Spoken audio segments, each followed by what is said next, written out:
So happening today, have you heard about this? Some members of Congress want a raise.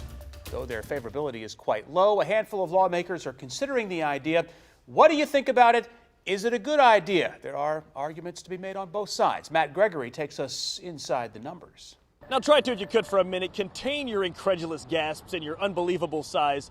When congressional leaders were talking this week, they said they haven't seen a raise for the members of Congress in 9 years, and housing in D.C., the cost to live here, is expensive.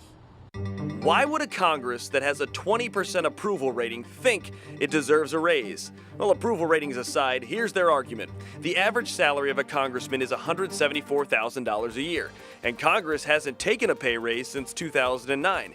If they had, the average salary might be roughly over $200,000 a year.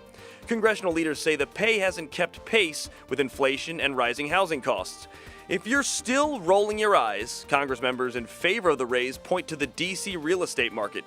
3 D.C. suburbs and the district itself rank in the top 20 for most expensive cities in America. The average congressman spends 1/3 of their time here in the district, which means they're paying for housing both here and in their home state. So, does Congress deserve a raise? Allow me to throw a monkey wrench further into the works here. 30 years ago, Congress approved annual raises, and the reason was, in order to catch up to the standard of living, members of Congress would give speeches that were paid for. So in order to offset that and to stop that practice from continuing, the Republicans, and Newt Gingrich in particular, in 1989, voted to give Congress annual raises to offset the standard of living and the housing adjustments throughout their time here in D.C. So, does Congress deserve a raise? That's the question. On Capitol Hill, I'm Matt Gregory. Back to you.